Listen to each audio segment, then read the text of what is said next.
Into the wild I'll go, and into the wild I am.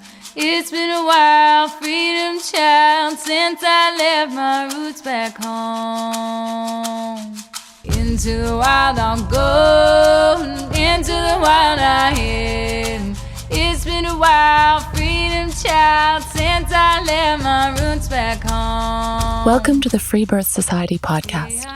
This is a radical space for women who are ready to celebrate their autonomous choices in birth, motherhood, and beyond. Together, we'll learn about wild birth through personal narrative, we'll explore the politics of birth, and we'll analyze everything that relates to our lives as women from a feminist perspective. Here's your host, Emily Saldea. It's been a while, freedom child, since I left my roots back home.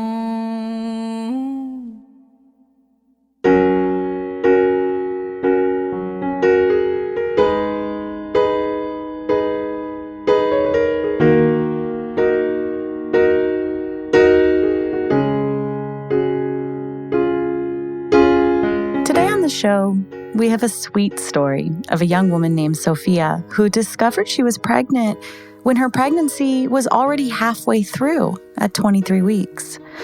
Sophia tells us her insightful tale of adjusting to a surprise pregnancy and how, as she leaned into the work of her pregnancy, she discovered the beautiful story of taking responsibility for creating her dream birth.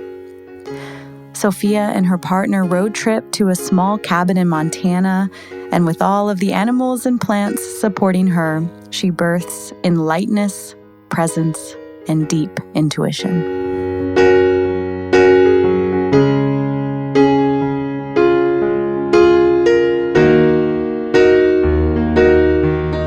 All right. So the kind of joke is that I actually didn't find out I was pregnant till halfway through my pregnancy. Whoa. For real? Yeah. It's about like, Whoa. 22 and a half, 23 weeks. Oh my according- gosh. Yeah, I know. Okay. It's insane. I wasn't showing and I could definitely get into that. Was this your first pregnancy? Yes, it was. Okay. Wow. So my partner, Tom, and I were doing our work and holiday visa in Australia. And we were living on this kind of creekside organic farm in Tasmania and unknowingly conceived our baby. And it was a time when we were just like broke backpackers. We had just done a huge long haul flight from LA to Tasmania. And I was really dealing with like a bunch of different personal freedom issues in the relationship, and we were just kind of having a hard time. And I felt this like need to, like we need a change. And so we decided to take a ferry and go onto mainland Australia and drive across the country to Margaret River in Western Australia. And it was there that we really like found our balance and our freedom and healed as a relationship. And this was one of the ways in which I was actually really grateful to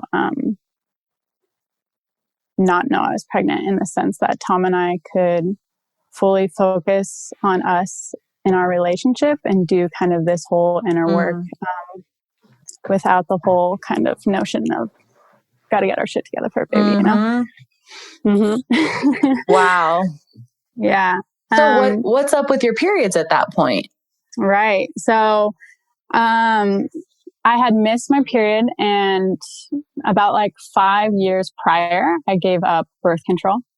So it was like that good old, when I gave up birth control, a good like well over 6 months, I went without having a menstruation because my body essentially forgot how to ovulate on its own. And so I went like years of just being used to having irregular menstruations, like being off, missing it, and just kind of like accepting that like, oh, I'm just kind of all fucked up down there, kind of like, oh, it's typical. And when we were so stressed and so broke in the beginning part of being in Australia, I was kind of just like, oh, my body, I just did this long haul flight. We'd been road tripping 3 months in Southwest US prior to that. And we were road tripping more a couple months. So I was like, my body just needs to get in one place, settle down, and then it'll come back, And so I was really like totally believing that. And, that was my story. So when we did get to Margaret River and things kind of settled down, and I still didn't get it, and I was in this happy place, I was kind of like, okay, something's wrong. And I really had this belief going on that I had this like sexual energy blockage. And it's interesting to unpack now and see how many different ways it showed up in my birth.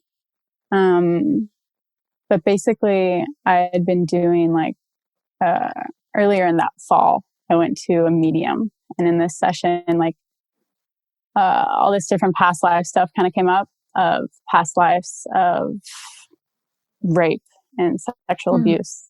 And, it was really emotional, and like my whole body resonated with it. And, I was just dealing with that grief. And I don't know if you've heard of Joe Dispenza or Masajati.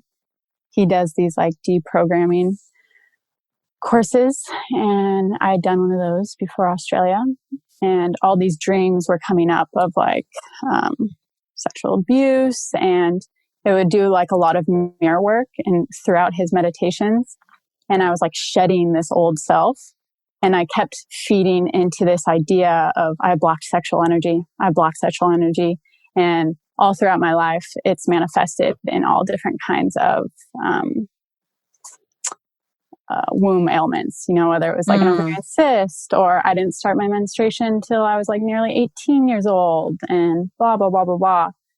And then the good old, I think if I really root it back, I remember going into, taking on puberty, and right when everyone's beautiful vaginas start to kind of get different characteristics and flavors, I was kind of looking at my friends as this little 12, 13-year-old girl and being like, my vagina doesn't look like theirs, And I went to the gynecologist, and they're like, oh yeah, you have, like more prominent labia, like bigger lips. And I was just like, what the hell does that mean? And she's like, yeah, you can get surgery for that. Oh my God, that should be illegal. Yeah. So I was just like early on, whether consciously or not, I just took on this kind of like, I'm all messed up down there, like all those different kind of insecurities, and really sad, like when you look back at that. But this played itself all the way throughout my life, and so I just like, to the extent that I didn't know I was pregnant, I really started believing this. I have trapped sexual energy. And that really showed itself up when I kind of was farther into my spiritual journey, and I like had this deeper knowing. And I still totally believe that it was trapped sexual energy, but it was really limiting because I wasn't connected to this energy. I lost sight of really being aware in the first place. It's just kind of down this rabbit hole. But anyways, so we were in Margaret River, and Tom, my partner, his dad was, we'd been there about like 3 or 4 months, and his dad had been chronically ill from liver cancer. And it got to the point where we were like, okay, we need to go to the UK and see your dad. And I still hadn't met his family. He lives in Wales. He had just met my family early in the fall. And so we were like, okay, let's take the money we just managed to save in Margaret River and let's go see him. So in Margaret River, I just got a job at a French bakery. And before that, like if I look back in hindsight, right, I would be coming home late from work at a restaurant, and like it was just turning winter in Australia. And so my nipples would be really cold and I'd be like, fuck, it's like cold in Australia, man, you know? And it's like, of course, now I'm like, you idiot. And like going down the supermarket refrigerator aisles, again, cold, but didn't think anything of it. We were still going to the beach and I wasn't showing, never had any nausea, nothing. Wow. And living kind of that backpacker lifestyle, you know, where it's just like adventures. You just aren't really in your routine of like going to work, home, you know, all this kind of stuff. Anyways, so starting that French bakery job, I started getting that like bloated weight that I think all of us women, you know, you're used to, kind of how fat starts accumulating on your body. But I was just like, oh, it's normal. Yeah, I'm eating too much bread, whatever. And we flew to the UK and, I was passing out on the couches thinking it was jet lag, you know, classic. It's just so funny to look back now and see the hindsight. But it was not until we were up in Anglesey, which is an island off Wales. And it's actually known as the motherland of Wales. And the Gaelic name for Anglesey is Mon, which means moon. And I really loved that kind of divine feminine playing in. And my family's actually from Wales. So it was cool to be there and be on that island when all of a sudden I was just kind of like that bloated weight that I was used to like having turned like a little bit more firm. And I was like, oh my fucking God. You know, like, are you serious? And I just knew then, I was like, I'm pregnant. Like, how could I miss this? And so I told Tom, I was like, I know I'm pregnant. And he's like, why don't we get like a pregnancy test, right? And I was like, I already know I am. And I kind of had a little bit of that stubbornness, not wanting like a pregnancy test to tell me. But, you know, we got it. And as soon as we found out, in the morning, we were just laughing and we were so excited. And it was wonderful. And literally, kid you not, when we found out, we were in bed and we were smiling and right away the baby kicked. And it's like, are you crazy? Like to have as soon as you start this pregnancy, you know, for us, right? Yeah, it makes sense. And your baby's kicking and it's interactive. It's immediately just kind of like that knowing like, hey, you idiots, I'm right here. I mean, or a softer way of thinking it is, you know, like you opened up to it when you were ready and your baby said hi as soon as you were ready to say hi, you know? I mean, it makes sense to me. Like, I get that it's not like the healthiest thing, but it makes sense to me that from birth control to processing the sexual trauma that lives within all of us as females and, you know, some disconnection, you know, of yourself to your body and traveling and blah, blah, blah, blah, blah, right? Like all the stuff. Like if you're not looking for it and there's been no nurturing in our lives as women and girls to connect to it, you know, I mean, I hear these kind of stories really often. So I'm not surprised by it. It's reminding me of this woman a long time ago that emailed me that she was not pregnant. She was just like a regular, not pregnant woman. And she thought her appendix was bursting. So she went to the ER and they were like, you're in labor. And she had a baby 2 hours later. And she went her entire pregnancy, never felt like she showed, never felt it. And then she went on to Freebirth her next baby because she was like, well, if it's that easy, I can just do my thing. But really underneath that, there was a lot of disassociation from her body and obviously, you know, something going on. Right. But I guess the reason I'm bringing her up is that I wouldn't really target yourself,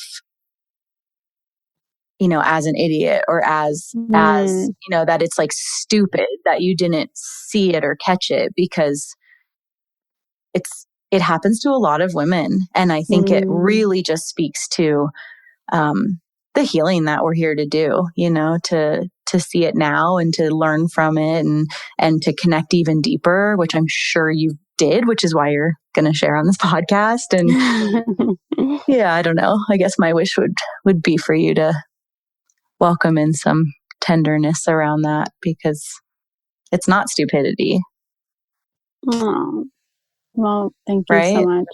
Yeah, truly, because I do, at the time, I was hard on myself. Everyone, there was a lot of criticism as how couldn't you know that? All these kind of things. And I think even a further extent of like, if you find yourself kind of into spirituality and your intuition and not having that, it's kind of really debilitating to think, how did I not know I had life inside of me? And that really hung me up for a while until kind of the lessons of birth like revealed themselves to me. And it was totally divine timing. If I had known I was pregnant, we never would have flown to Wales, and we would have never seen and met Tom's dad, who later died. Yeah. And same with his family. It was really nice to be part of, as I'll later share more on the story. Yeah, there's just a lot of big things going on in our life, and to bring them into that element was and so special. And if you're not looking for it, if it's not on your radar and you're not calling it in, and you don't have regular periods, it's not that crazy that you would miss it. Right. And it's really not. I don't even know if you've heard of this. Have you heard of, so I have like a retroverted uterus, which faces back, tilts back towards your spine. So supposedly your uterus grows back and it doesn't show before it then balloons up. I don't know. I've seen these different things. And of course, after my story, someone was showing me, this girl who's like 6 months pregnant, and she's in this little like Calvin Klein sports bra and super skinny and fit, kind of thing. And everyone's like, of course, saying terrible judgments, but just showing of like how, pregnancy looks different for different people. Oh, yeah. Of course. Yeah, absolutely. Also, this idea that it's anything less than perfect when you found out, like we're just such a culture obsessed with information and planning and preparing and, doing pregnancy tests at 4 weeks. And it's like, but really, what's the big deal? Like life goes on, you're pregnant, you discover it, you're always carrying life inside of you. You're alive. You're not, you know what I mean? Like you were carrying life inside of you before. I get that it's different when there's a baby inside of you, obviously, but I don't know. I think it sounds like there's a lot of rich stuff to learn from, like within yourself about it, but also I don't think it's like inherently a problem or like a bad thing. Thank you. Appreciate that. Yeah, I completely agree. Okay, so then what happens? How do you like date the pregnancy? Like I imagine you do the pregnancy test and it's like, okay, great. But like, how pregnant am I? Yeah, exactly. So like, it was all fun and games. And then it was kind of like, wait, if we just felt the baby kick, like how far along does that mean? Like we had no prior knowledge of birth, pregnancy, whatever that looks like. We haven't had anyone close in our family where we kind of saw that play out, nor our friends. So then it was like, okay, what do you do? Well, I Googled stuff, I was looking, okay, by month, what are typical classic things? And I kind of like sussed out, okay, if I felt the baby, it's probably somewhere between, 4 and 6 months. That's obviously a very broad guess. And, my parents, when we decide to share to them, they're like, what the fuck? You need to know when you're going to have a baby, like go get an ultrasound. And I was just like that, I looked into that, but like, I've always had this relationship with, of huge skepticism with medicalized, and coming from, that story that I've always shared, huge distrust in, allopathic medicine. And so the idea of going into and, high beaming my baby, no offense, I don't mean to say those kind of that language, but anyways, it was just something that didn't sit well with me. And thank God I did one of those like period tracker apps. Mm-hmm. And so I had been keeping log of my periods, and according to the day of my last menstruation, which was in December, it said, okay, yeah, you're around like 22 and a half weeks pregnant. Oh my God. Actually, yeah. I'm trying to remember. Yeah. Was that 20 weeks? And then I don't know. I'm mixing it up with when we did eventually go, and so no, like, NHS is great, right? In the UK, they'd happily see me for free. No problem. They don't care that I'm a non-citizen. But all these women and midwives were like, we're not going to see you if you don't take an ultrasound. And I was so like verbally abused over the phone. But I was just like, well, fuck you. No, like this isn't a big deal. And even on the website, they say you don't need to, that's not a mandatory thing. So it was really weird that they would, still suggest that. But we eventually did get some blood tests done and urinalysis. And of course, in hindsight now, I see that that's obviously not necessary. But, first time mama didn't really know what I was doing. And I was just like, okay, I can give blood and urine, and that's not really, doesn't feel invasive. And she confirmed that, you're 22 and a half weeks pregnant at the time. That's when I saw her. So I think I found out when I was, no, you're right. I did find out 22 and a half weeks. So it must have been a couple weeks later when I saw her, and she wanted to check me with a Doppler, and she was really sweet. I was really lucky to get the woman that I did, because she was able to, I declined the Doppler, and she said, oh, okay. She knew how to use a Pinard. And so she listened to the heartbeat that way and saw the baby. And that was the extent of prenatal that I received. Yeah. And so after that in Wales came the heartbreak of, wow, we're an international couple about to have a baby. Where the hell can we be and be together, and have this family? And so there was a lot of crying in the bath nights, and our car was in Australia, our jobs, but then of course we had families in different countries, and so it's just like, and we were still broke. We just spent all our money on these flights that we now are wasting, and it was just like, it was a really bittersweet time. It was exciting, and then it was just horrible. But yeah, my body, like, when it became to, okay, where do we go? It felt like you're deciding between families, which is a horrible, horrible thing. But I knew that the best thing for my baby and myself was to get into nature somewhere.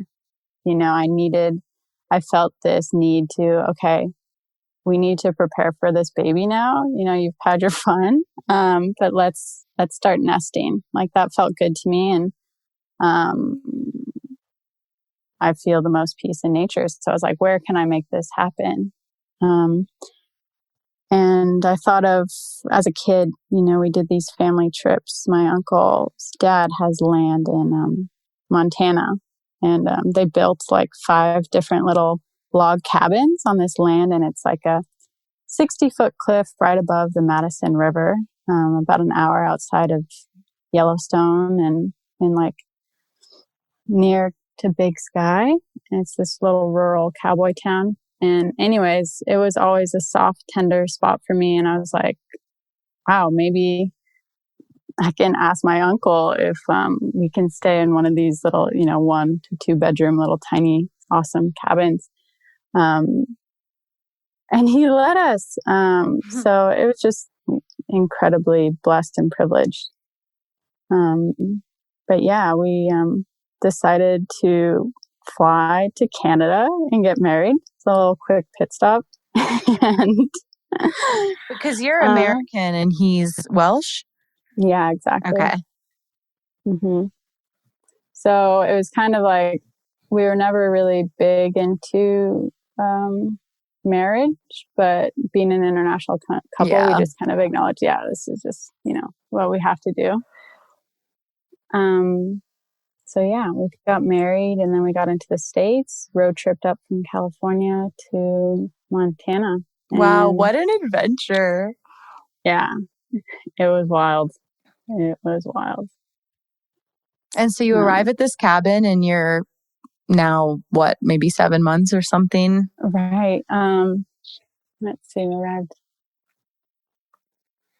Yeah, it must have been like 30 weeks.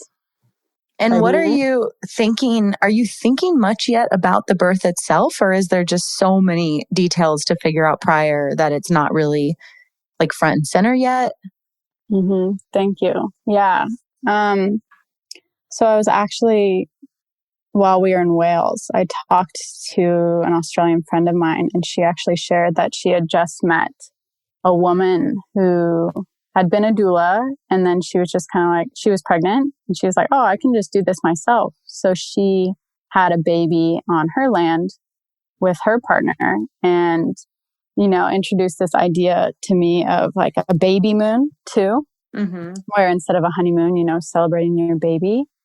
And so they had their baby, and they didn't even tell their parents that they had the baby till like at least 10 days after the birth, just to be completely in their own isolation, which I thought was awesome. And so I was just immediately inspired, like, yep, that's what I want to do. I was like, I want to get into nature on land, be with my husband, and do this. That just felt right. And she was just that complete validation of, you can do this, and I didn't have, I never had an Instagram, did that kind of thing. So I didn't know this was already going on in the world. I heard of it, and I was like, yeah, that makes sense. Come on, every other mammal does it.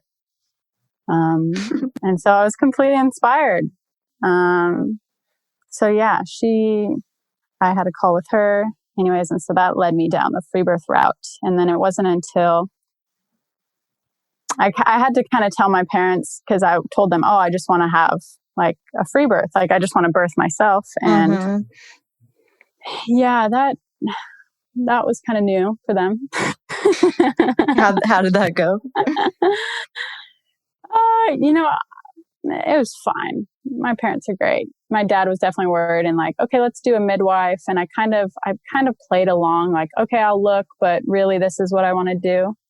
And I think they knew as time went and weeks went into it kind of thing that I was doing it myself. I kind of, we met with one midwife, and, she said that she wanted to use a Doppler, like while I was giving birth, to check for like heart tones and stuff. And I was immediately just like, no, like this isn't what I want to do. And so that quickly kind of put that to the side. And I think it like never ceases to blow my mind that an adult woman would talk to another adult woman like that.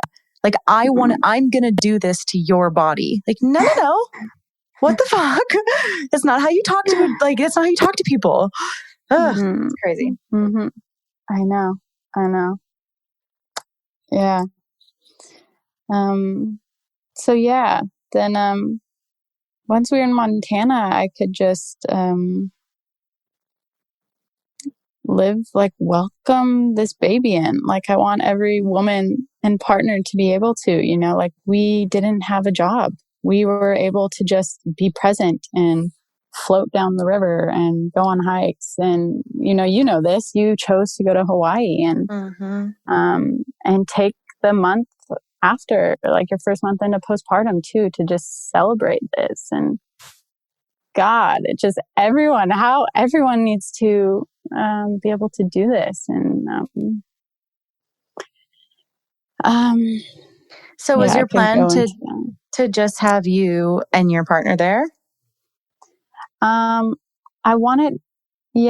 It started, I am best friends with my mom, and more day by day, it kind of became, I didn't know if I wanted it to just be Tom or I. And then as we went on to it, both Tom and I thought that, my mom would be a great addition to kind of like our birth team, along with my dog Nala, and they were the ones who were there. And yeah, it was perfect.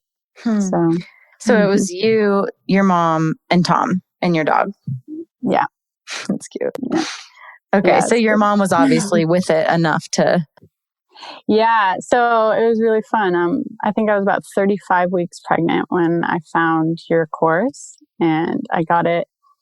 And my mom and Tom in the beginning used to watch like the videos with me. And like I'd wake up early mornings and I'd walk out on the dewy grass and kind of sit, let my belly take in the sun and hear the river and listen to all the different videos and prepare, do meditations. And I'd see my mom like 100 yards down, you know, they were in a separate little cabin.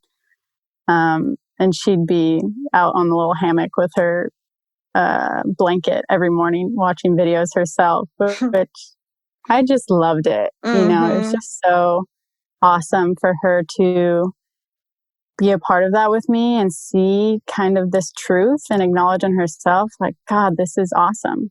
You know, it's really cool. That's beautiful. So how did you, leading into the weeks, you know, heading up to your birth, how did you navigate, or do you want to speak to any like processing of fears, or, you know, just like all of the stuff that it takes to choose free birth and take responsibility? Yeah. Gosh.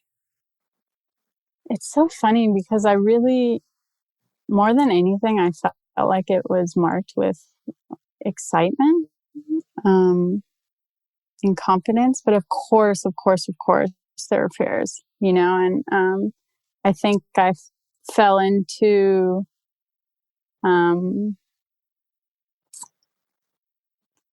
you know, I had to come at peace with, okay, if the baby's breached, you know, all these kind of things where I kind of bought into that as like, oh, it could maybe make it more complicated. And is my baby breached? And that was kind of one thing that I had to kind of educate myself on. And of course, see that it is a variation of normal. And also, you know, identify the fact that, hey, that's completely rad if my baby wants to come out that way. And I'm prepared to flow with that, you know,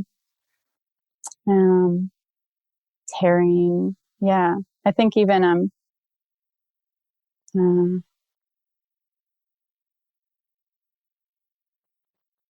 yeah, it's so funny that I'm actually like forgetting what birth does that, doesn't it? Like you just like totally, you forget you even had pain, you know, like in a way.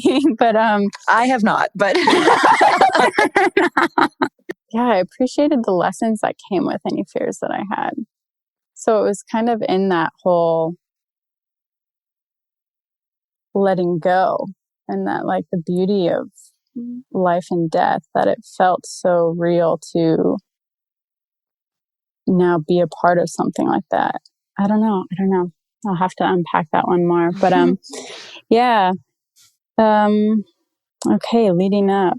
So I'll actually get to the Sunday that I think I'd say my birth process really started was a grizzly bear had like come the night before and like banged on our like cabin door. And it was really cool how much animal symbolism was like working throughout my birth. And we were listening to one of your podcasts, and I'm totally blanking on which woman's birth it was, but she had said she had seen an owl, and that was a sign for like an auspicious, like smooth, happy birth. And then we went on to, there was an owl that lived in a tree behind our cabin. And so that was just such a fun thing to hear that, and then keep seeing this owl and seeing the bear, and really feel like nature was just working through me. And I think that was a big theme of my birth was I always kind of had this, you know, I love and I worship Mother Earth. And stepping into the actual birth itself was this, I am Mother Earth, you know, and just kind of like, wow, like I am this force. And it just really like, yeah, going through that process really made that so evident.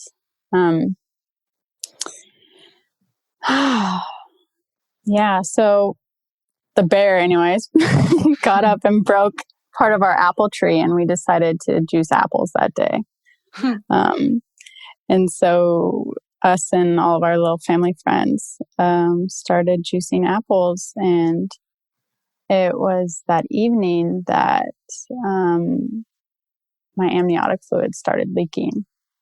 And I noticed it, and I was like, okay, you know, of course at this time I was peeing all the time, you know, having the worst back labor and all these sorts of things. And I was like, that's not pee. It's very clear. I think it's my amniotic fluid, but I'm just going to roll with it. You know, luckily with the course, you guys really gave that notion of, oh, you know, you can start leaking and you can leak for like a week, you know, all this kind of thing.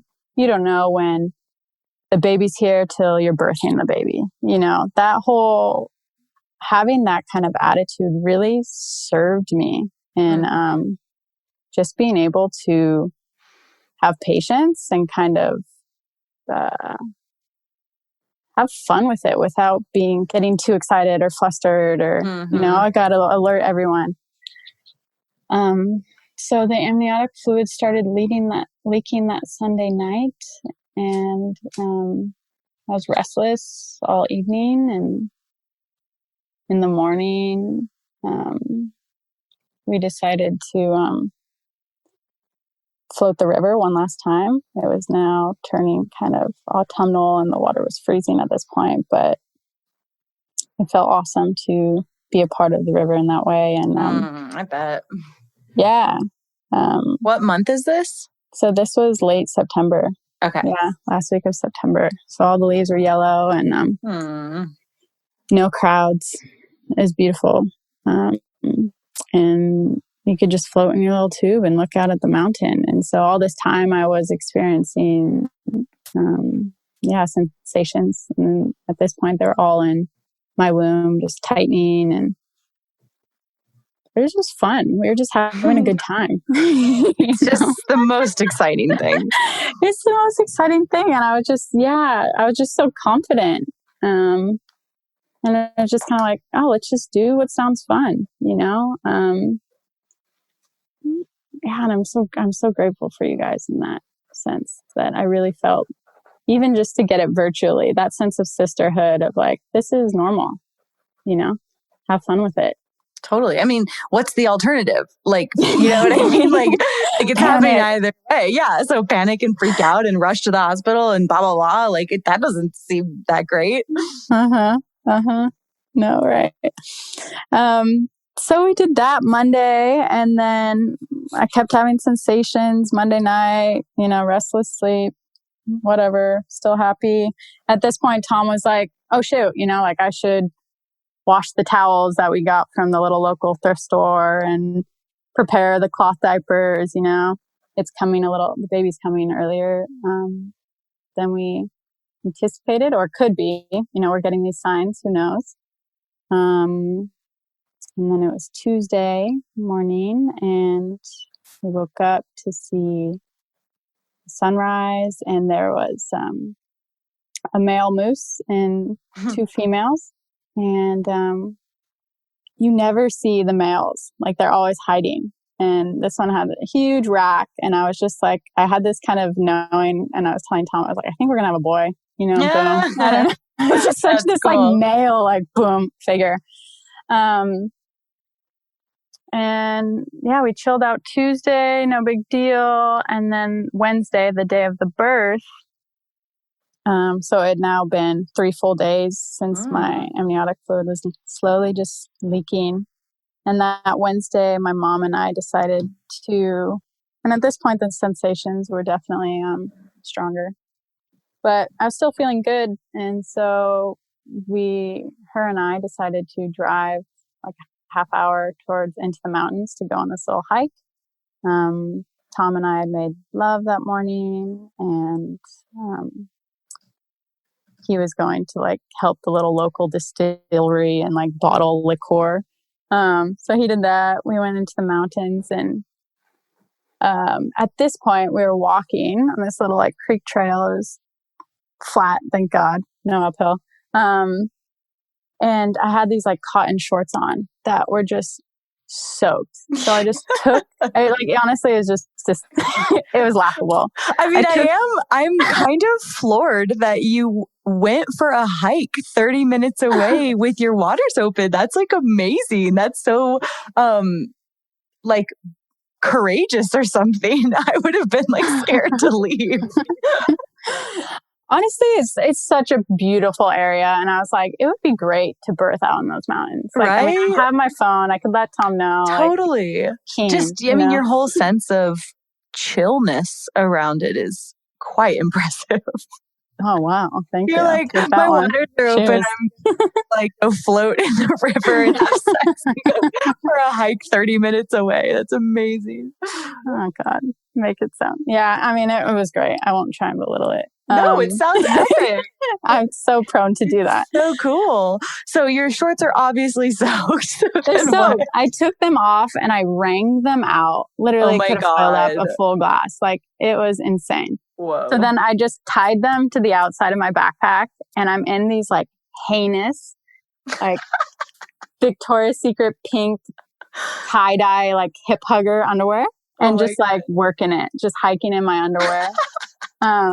Did your mom get a picture of you?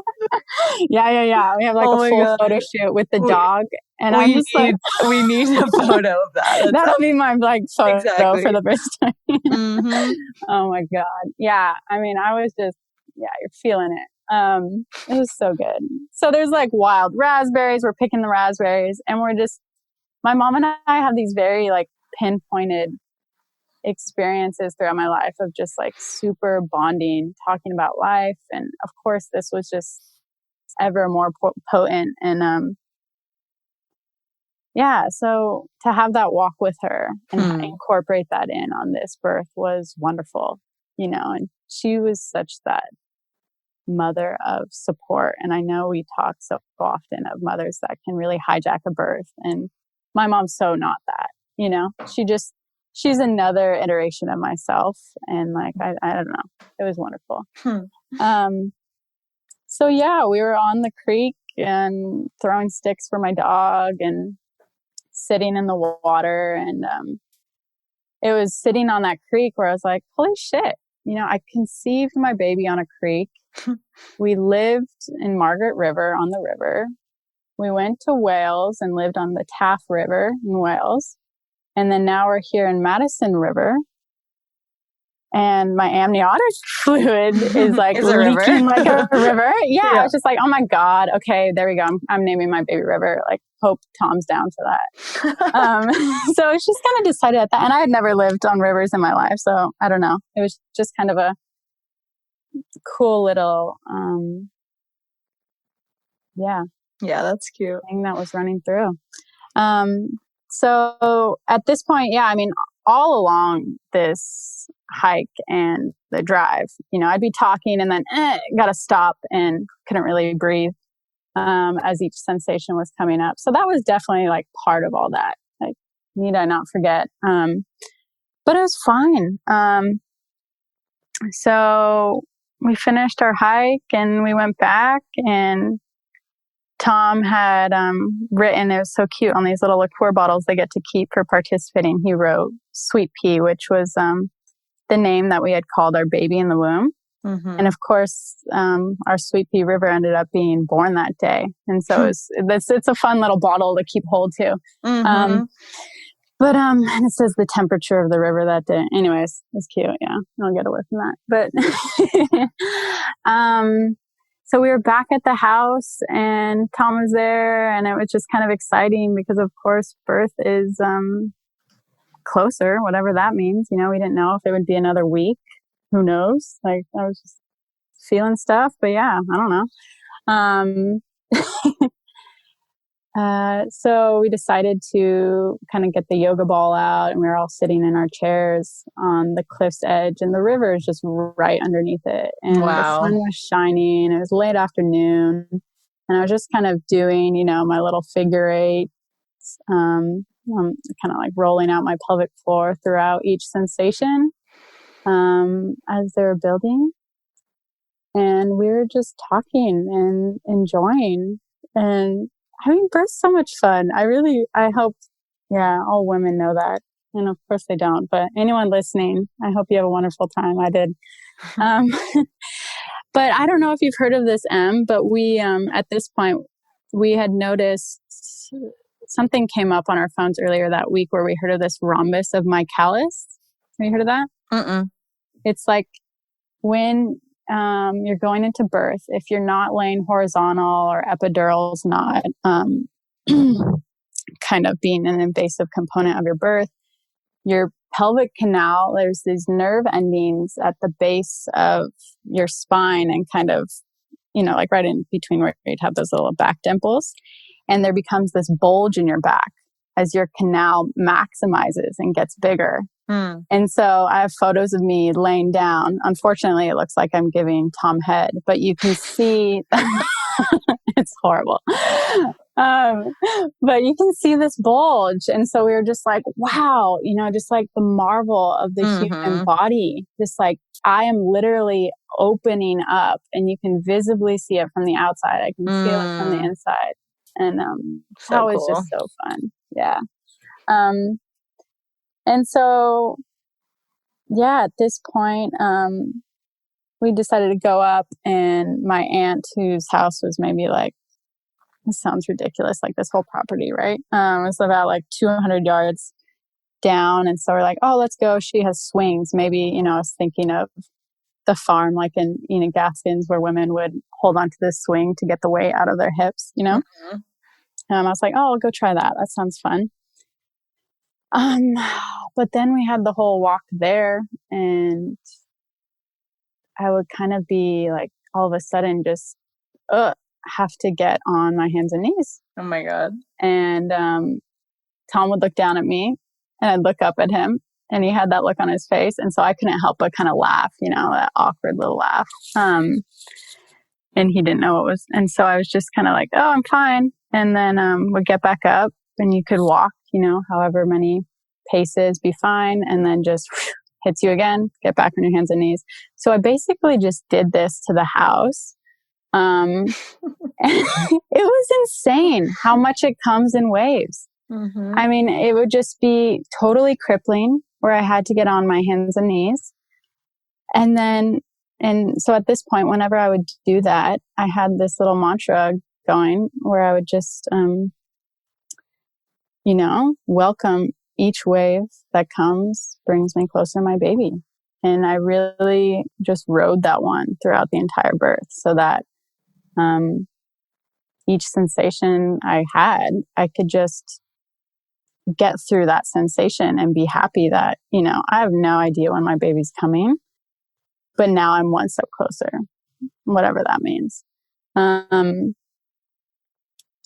really worked for me. So we got to her house, wasn't really feeling the swing. It was too hard to support myself. And we were supposed to give birth in my aunt's house. She had this huge like jacuzzi tub in the basement kind of thing. And I just still didn't feel ready. I was like, I don't want to go sit in a tub right now. I'm digging being outside. The weather's beautiful. Let's just walk back. So then we walked back to my uncle's house, which we originally were at with the yoga medicine ball. And at this point, I was dropping down to my hands and knees like every 10 paces.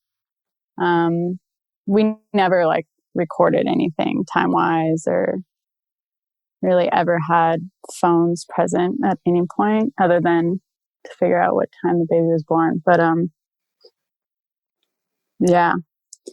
so I would just be dropping down on my knees, kind of smiling, feeling through it, feeling the sensation. At this point, all the days prior, I was feeling all the sensations in my womb. And now when it was really leading up to active labor, it was all in my pelvis and back and just opening up. And it was just, rough.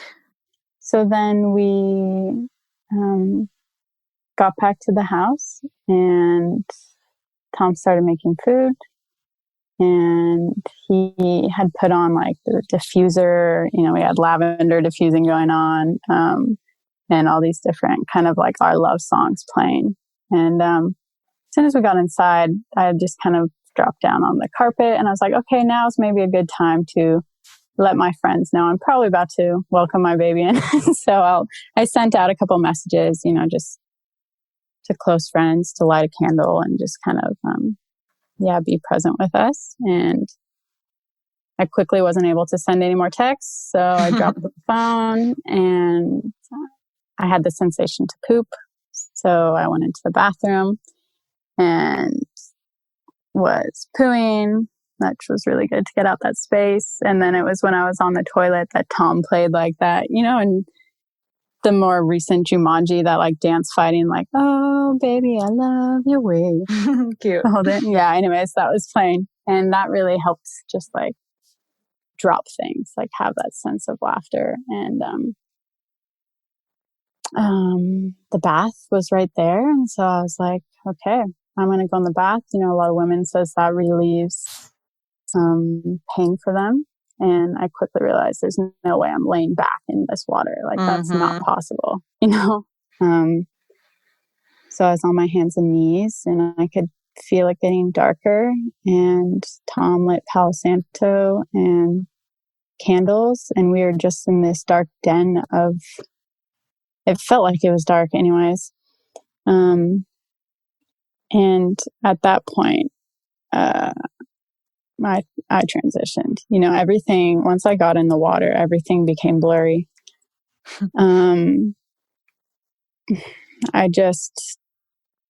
It'd be so interesting to have a video to really see what it was like. But, a sensation would come and it would just roll through me. It's so weird for me to hear people saying like push, because I never felt like I was pushing. The best way I've tried to think of like a way to describe it, and it's when you're floating in the ocean and you let your knees or you let your feet go up the wave and then the rest of your body just kind of follows, it just goes through you, and so it's like, it was the kind of thing when, like if your baby's coming down and it was going through you, but then it stopped, like the idea of someone telling me to push after that would just be so wrong, or if someone all of a sudden was like, oh, I have to check heart tones right now. Like that would just completely derail everything.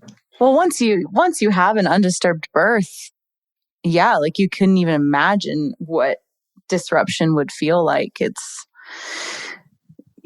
I think that's such an important thing there, that if we don't have a reference for it, then these things happen and we don't even know how to process them, which is why so many women, leave these births so traumatized. And then when they tell their story, everyone's like, oh yeah, that's normal. That happened to me too. Mm-hmm. Yeah. God. Yeah. Anyway, so you're pushing. Yeah.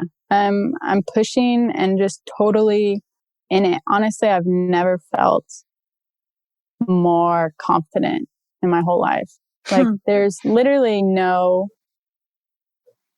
fear, wasn't even a concept in my reality at that point. It was just, I remember having one conscious thought of like, wow, this is intense. I wonder how long my body could do this. I never thought like, oh, I'm going to need to transfer to the hospital. Like, I'm so grateful that never came up in my birth.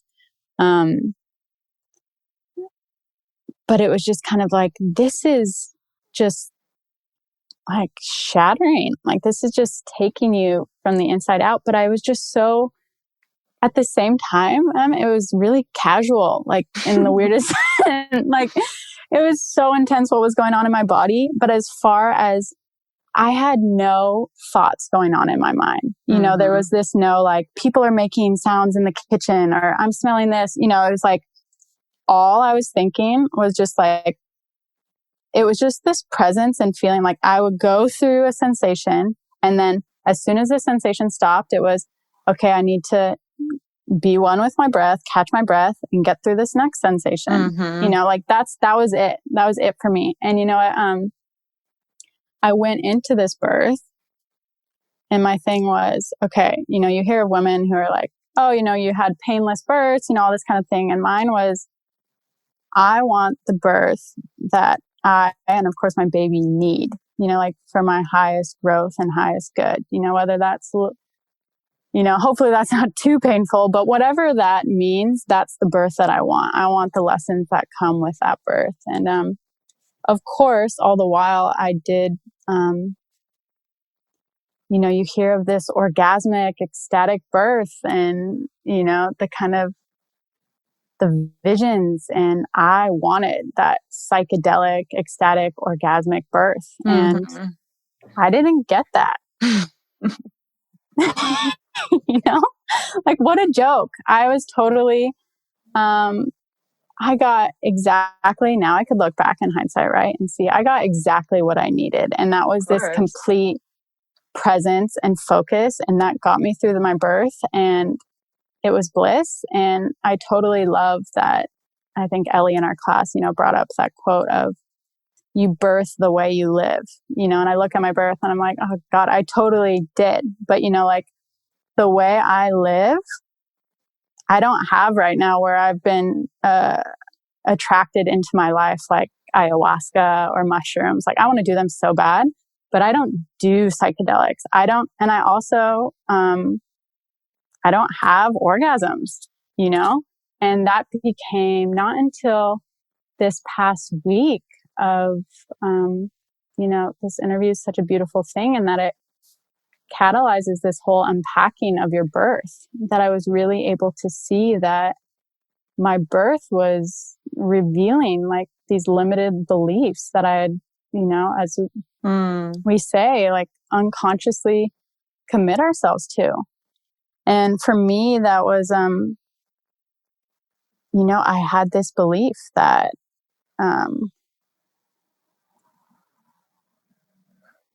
I was going to have an orgasm because birth is the most powerful thing. And I had never had an orgasm. And if there's any way I was going to have one, it was going to be from birth. You know, that is a high expectation. I know. Wow. And I had committed myself to it, you know, and I didn't even know really, you know, I was just thinking, oh, I'm doing a free birth. No one's going to intrude it. This is what's going to happen. It's going to be great. My God. Yeah. I committed to like, I will definitely have a birth less than 24 hours. Oh my God. Yeah, we do this for sure. It's crazy. Like, honestly, it goes so far back. Like that evolved from, you know, if I really look, you know, when you're a young kid and you think, oh, I'm not going to have sex until I'm in love. I don't know about you, but I had that belief. And it really stuck through my life, like growing up into my teens, my 20s. I had such this romantic relationship with love. And I was like, and even growing up more, I was just like, this is so powerful. Like, and it was the same thing with me deciding to have a birth was, you know, sex and birth, the way we just, our attitudes towards them in society, like there's got to be so much more to this than we lead on. And, you know, I've had like, yeah, you know, yoga has been a different part of my life. And I had this like tantric teacher of yoga and all this kind of stuff where, kind of seeing sex as this ultimate union and physical and spiritual expression of love, you know? And so it was just this thing that I wanted. And I just thought like, God, okay, when I'm in love, I will have sex. And then not, you know, navigating oral sex with different people in my life and not getting orgasm. Then I had the belief of, oh, of course, you know, I'm not going to have an orgasm until I'm in love, you know? And that was super limiting for me. And it put so much pressure, because then when I met Tom, I fell in love and we had sex. Of course, I didn't have an orgasm. You know, I put so much pressure on our union, on myself, and on my partner. Right. And nothing like ruins an orgasm like pressure. Yeah. And it just bled its way through my relationship, you know, and it makes him question his performance. It makes me to feed into that whole littleness of like, something's wrong with me and why can't I do this? That frustration. And which then you get caught in a loop. Yeah, it's horrible. And so then I was like, oh my God, now I'm pregnant. Oh my God, birth is going to give this into my life, and then it'll help everything. It'll bring it into my sex life. And I never did the inner work there. And I really believe that my birth kind of vindicated all of this for me, that like I was running this pattern throughout my life. And here you go. You know, like it served me in many ways, having the beliefs that I did, you know, to navigate like certain relationships and people. But yeah, I was so disconnected to my sexual energy. I think it's a confusing message, the sex and the orgasms and the birth and the free birth and the birthing in power and the like sexual power. And I think that it's really easy to create so many blind spots of expectations and confusion and stuff there. Yeah. And it's a lot to constantly be untangling.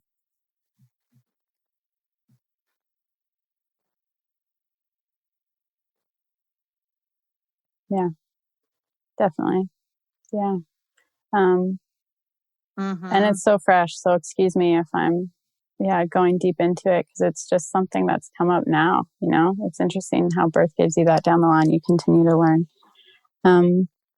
But yeah, to get back to the birth, back into my presence, my non-psychedelic orgasmic self, but, but completely present and connected in so many different ways. You know, I had this notion while I was birthing of one more, you know, and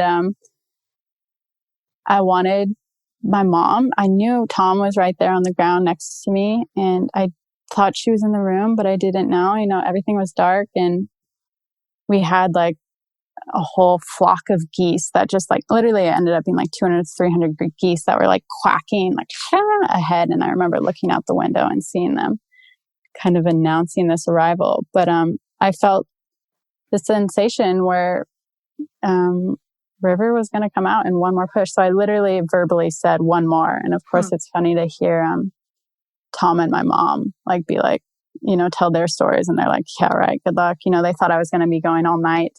And River came out in that next sensation. And I grabbed him, I caught him, and he looked up to me, and that eye contact, those like Hiawatha eyes, as I remember reading about, was so powerful to have that bond. And I think the best memory I've ever had with Tom is just him then being, oh my God, you know, and crying and just holy shit, this baby just came out of you. And we were just in this just complete euphoria of welcoming this baby for a couple minutes, I think. And then my mom was like, what's the sex? And then, you know, I realized I was holding on to a ball sack. And so I was just, okay, yeah, it's a baby. It's a boy. And we got out of the tub and I was shaking a bit. And we went over, there's this like huge fire in the cabin fireplace, like 4x5. And we just laid on towels and we're just enjoying being together. And then of course, right when you're, you know, at this point we birthed the baby at like 8:36 p.m. And the boys my baby River, and Tom started falling asleep. You know, we're so tired. It was just cozy. I mean, okay, a couple hours maybe passed at this point. And I started getting cramps, and I was like, what the fuck? Just let me enjoy my baby. And of course, like, excuse my time right now, I'm a little off, but like, you know, I was like thinking that my placenta would come probably in like the first hour after birth. And she didn't come. And I was just like, I do not remember this being such a thing. You know, I thought the placenta would be the easy part, no bones, you know, kind of thing, and such this relief. And I was so tired. And now it was like, okay, going back, it felt like, you know, and I had never acknowledged it really as this was the final piece of the birth process. You know, I put way too much attention on the baby. And I really think that that was kind of my lesson there of like, you know, processing this beautiful organ that's been sustaining your baby, you know, and letting that go and letting the pregnancy go too, because I loved being pregnant, you know? And so it was actually not until 7.5 hours later that, and of course, Tom and my mom, you know, after a couple hours, they wanted the placenta out. And, you know, they started looking up stuff online, and they were worried that my cervix would be closing and all these kind of things. And I was just kind of really, I don't mean to like toot my own horn, but just like totally felt like, you know, she'll come when she wants. Like, it's no problem. Don't worry. Let's chill. Let's enjoy the baby. And of course I was, you know, thanking her all this time for everything she's been doing and welcoming her out. And, it just didn't seem right to me that my whole birth, the sensations were so part of my body that I would be one with. And, you know, now the idea of pushing felt so forced and wrong, but I was waiting for some signal from my body to just go with the motions. So it was really weird for me to not have that now for the placenta. And so I did eventually get propped up with Tom, and the cord was really short and small. So I'd have to hold the baby so low down by my vagina, and then be, you know, propped up under my armpits and sitting over a bowl. Like, it was horribly uncomfortable. But eventually the placenta did come out at like 4:30 a.m. And we did, at that point, the cord was honestly already like shriveled up and dry. There's no pulse going through it. And we had done a cord burning ceremony, and I woke up my mom off the couch, and yeah, we were all part of that. And it's something I know you love as well. It really is just such a wonderful ritual. And then I took the placenta and I went and examined it, and it was really interesting because it was actually like the shape of like a heart organ. I thought in pictures it's usually more flat, but I actually cut it up, and I did decide to eat it. I felt called to do that, and I loved it. I ended up eating raw placenta for like every day for like the next 10 days. I really did. I loved it. And I felt like it was exactly what my body needed. It was so interesting. Tom cooked some up, and it was kind of more like liver dried. I thought it was way better raw. But yeah, it felt good. It felt like I was getting all those nutrients and hormones, and helped with my postpartum. And we buried her and had a ceremony with that. But yeah, it was just, that's my birth.